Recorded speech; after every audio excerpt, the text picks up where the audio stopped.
welcome to Open Hand Farm. Today, we're in the apothecary, then we're going to the kitchen. We have some more immune boosting items to make. If you've never been here before, I'm so glad to have you. I'm Penny, and I am trying to help you build up your immune system and have things on your shelves that will do the same throughout the winter months that are on their way. Some of them take extra time, so we needed to get them started. This one is actually going to be canned, and it can be kept on the shelves for whenever you want to use it. The first thing we need to do is collect some herbs, although it's really not the first thing. I have spent the last 2 days cooking up some beef bone broth. I have a friend that picked up 800 pounds of beef, and she had some extra bones to share. And I was thrilled because I had just said, okay, I'm gonna have to go buy some bones at the butcher. And she texted me that very day and said, would you like some bones? You guys, that's not an accident.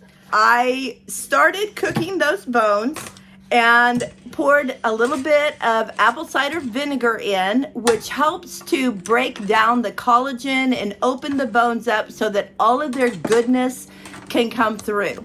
I cooked it for 2.5 days. Then last night I strained the bones out and I poured it up into gallon jars and put it in the refrigerator. I wanted it to sit in the cold because I want the fat to settle at the top so that we can take that off and not have it in our broth. So this morning, we have to make the next part that goes into that bone broth to make it even better for you. So we're gonna do a little shopping on the apothecary shelves. And today we are looking for astragalus, stinging nettles, and calendula. Since they're in alphabetical order, we'll get the astragalus first, and we're going to use the sliced astragalus root. Then we need our calendula flowers and our stinging nettle. I have the rest of the ingredients we need upstairs, so let's go get this put together.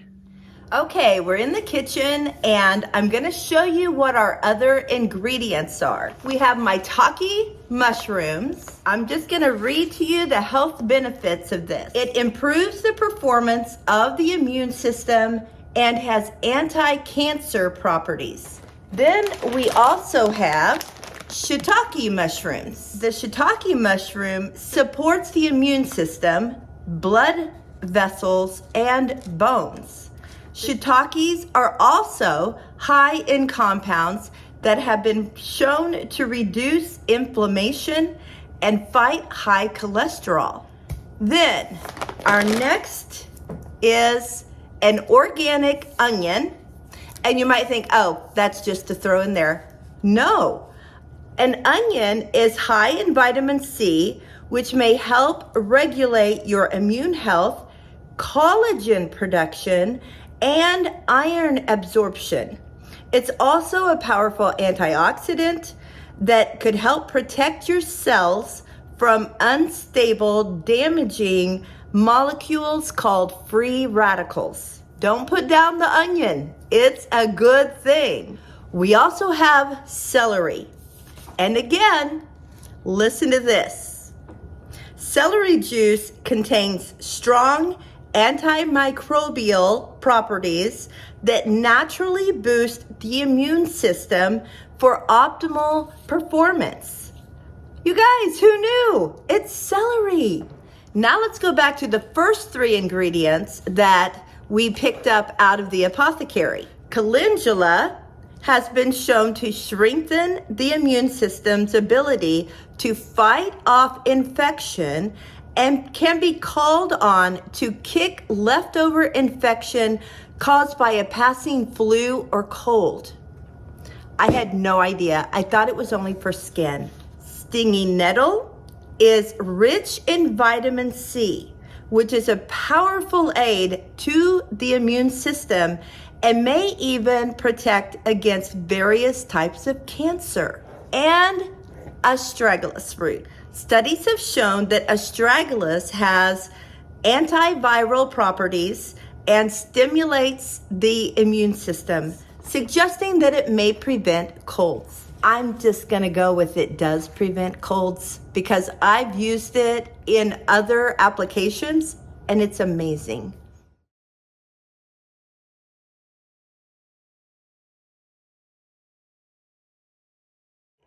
Let's see how to put this all together. We're gonna start with the basic ingredients first. I peeled the onion and we're just gonna kind of roughly chop it to put it in the blender.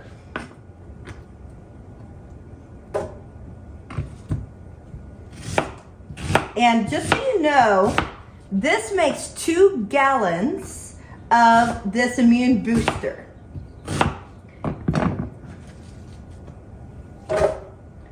And I made about 1.5 gallons of the bone broth. So that means I will have well over 3 gallons of immune boosting bone broth.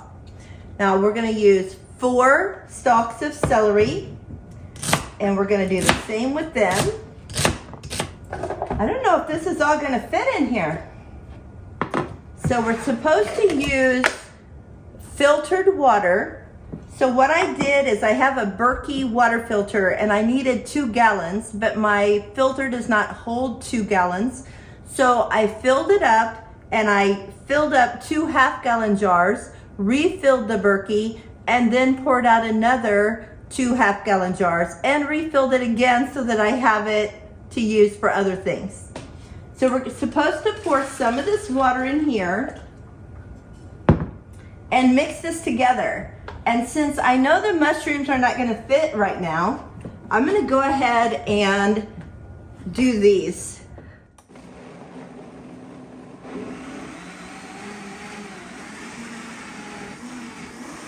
Now we're supposed to add the mushrooms to that and blend them as well. Those need to be weighed though.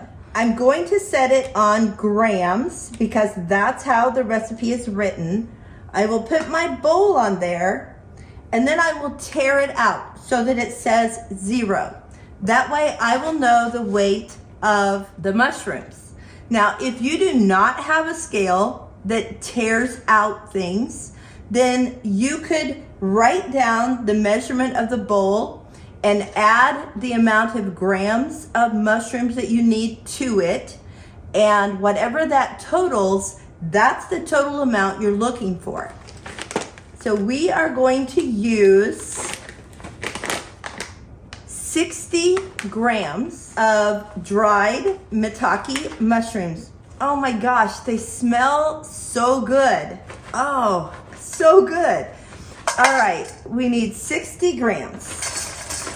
Now I will say that this package is 4 ounces and I did kind of a conversion thing on my phone to make sure that would be enough, and it was. So I went a little bit over. I'm gonna pull out some of these bigger pieces. This is 60 grams of maitake mushroom. So I'm gonna add those. And they'll be kind of rehydrating while I measure out my other mushrooms.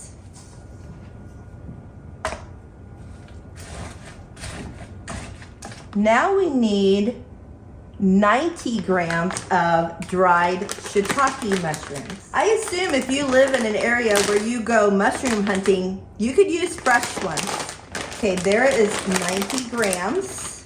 I couldn't buy a smaller bag of these if I wanted organic. I did get everything organic because I just feel better about that. And she did ask for your onion to be organic, but didn't say anything about anything else. But I got organic anyway. All right, now let's put these in. Let's get all these kind of poked down in here. And then we're gonna turn this back on I'm gonna actually add just a little bit more water. I might be sorry that I put it all in there.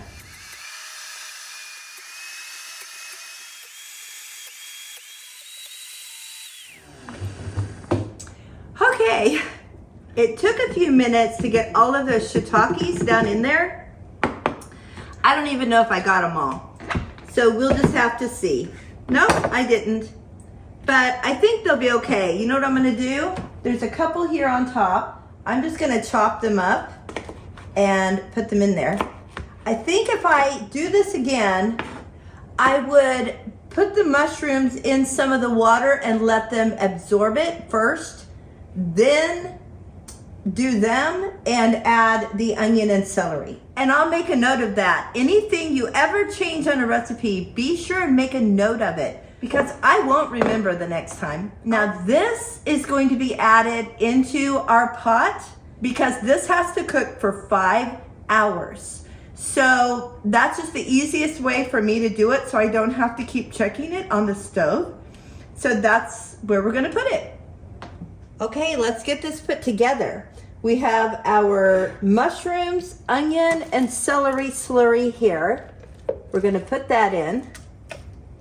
And just to make it come out a little bit easier, I'm gonna add some extra water to it.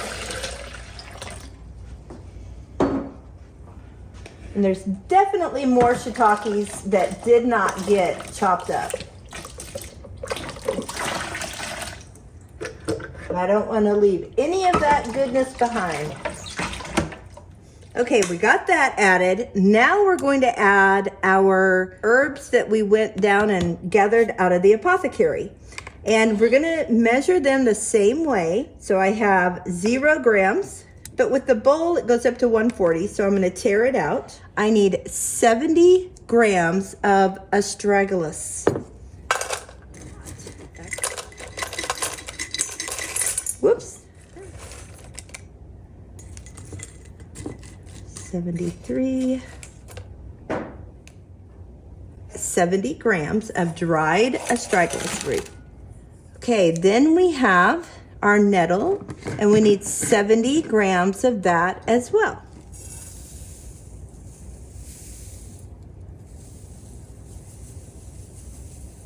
I have plenty of this downstairs.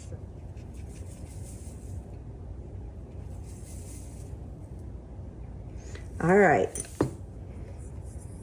And then we have calendula, and we only need 10 grams of that. Smells so good. That's 11. I'm gonna keep it.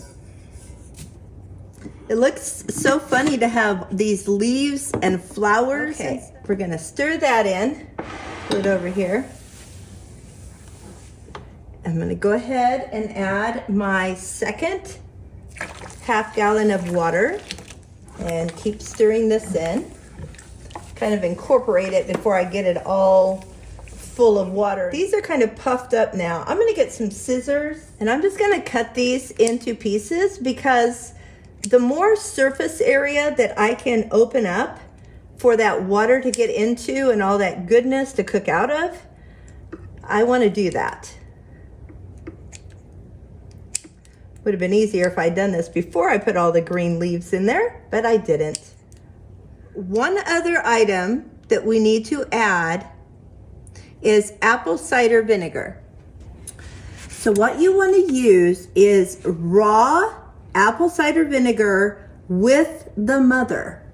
And let me tell you why. The mother is a mix of yeast and bacteria that work as a probiotic.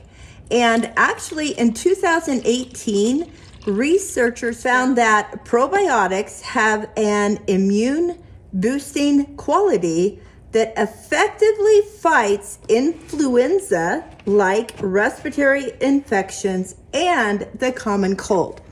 So again, this is a valuable part for our immune boosting herbal broth. Say that 3 times fast. Now I'm going to get the rest of our water.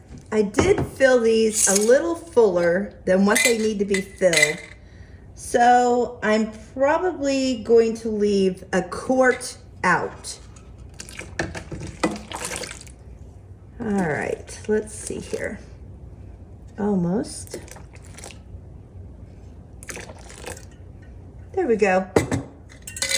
I'll just use that for when I make bread later. We are going to bring this to a boil, then we're going to reduce it immediately to a simmer. And we're going to let it simmer for 5 hours. We have become a society that when we are sick, we need a fix. When we are sick, we go to the doctor, we expect him to give us medication to take care of that illness, instead of trying to keep the illness from coming. And a lot of the herbal remedies that I have shared with you on my channel are things that we need to do in advance to ward off the sickness. So this broth is an immune stimulator broth. So it will stimulate your immune system to kick into gear and be stronger than what it would be normally. So if you feel like you have the flu and you've felt that way for a week, I don't know if this will help. It might. You might go ahead and drink some of it or cook with it and see if it helps you. But my suggestion would be, if you have been around people that have been sick, that's the time to say, ooh, I think I better up my immune system just a little bit so that I don't get what they had. Or if the very first thing, like you wake up with a headache and you feel a little tired, like, this isn't normal. I'm gonna drink some of this broth. And hopefully that will help ward off whatever is coming.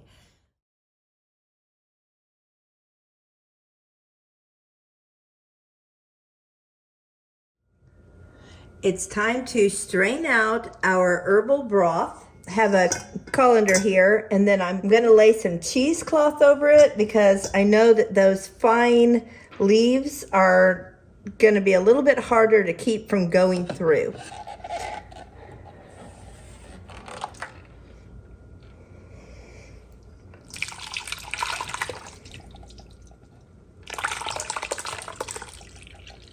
I'm gonna have to kind of find it room to get through from all of those leaves.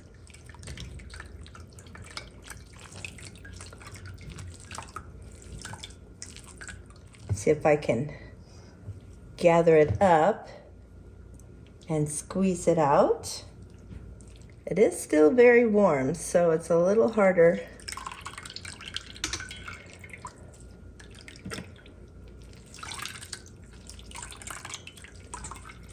I'm pretty sure this is a mixture that we can feed to the chickens. The astragalus root has really softened up, so that's nice.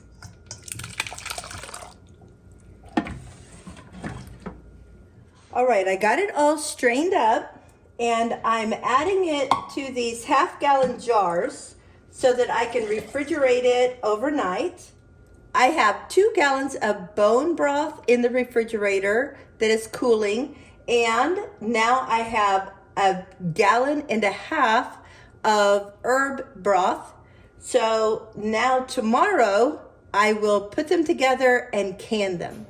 Our broth is warm, and I have canning jars heating in my electric canner.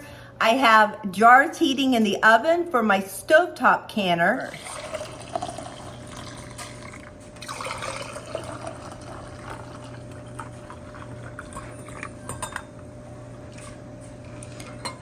I'm gonna drag these over here. We'll use this to sit them on.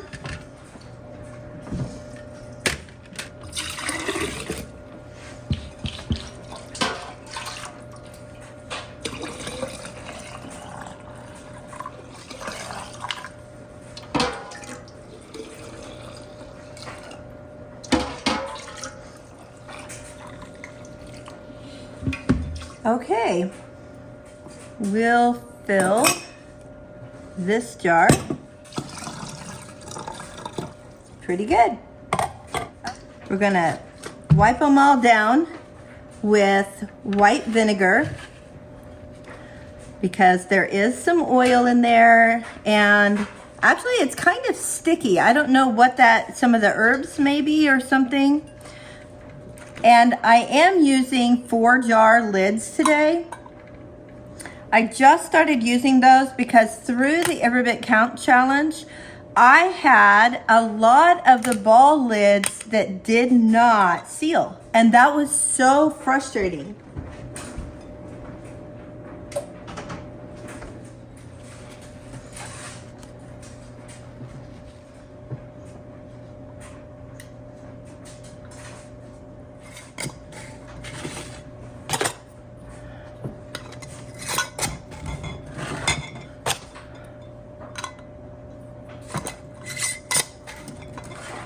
Just sitting here thinking about, this still smells like nettles to me.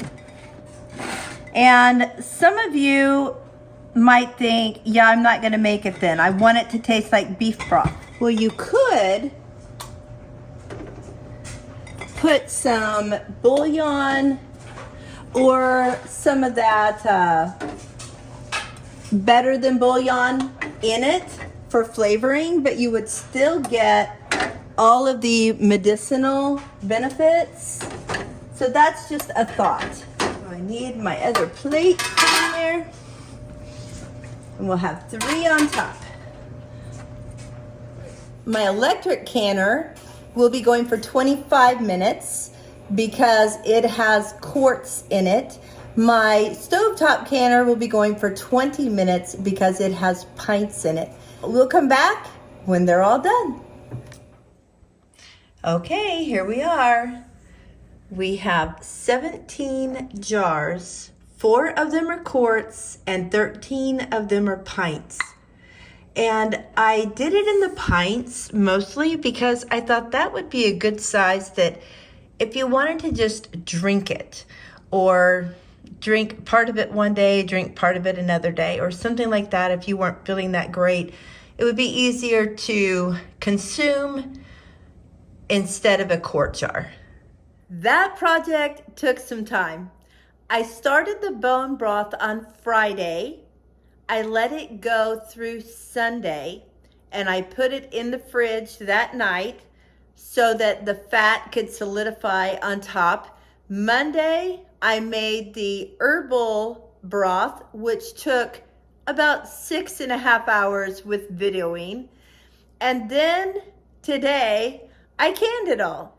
This job is not a hard one, but it is time consuming. But I think it will be well worth it. I will have the recipe in the description box. This does not have to be taken daily. You could probably just drink some weekly or bi-weekly, whatever works for you. Or you could use it in a recipe when you make a beef soup or something. That's how Tiffany said she uses it. This might last me through the whole winter. Who knows? Thank you so much for watching. And I love hearing from all of you about your walk with herbalism or things that you have done that has worked for your family. So be sure and share with me. I want to learn as much as you do. And if you have something that has worked great for you, let me know. And if it works for me or I feel like it's worth a video, I'll make a video of it. So until next video, blessings on you and yours.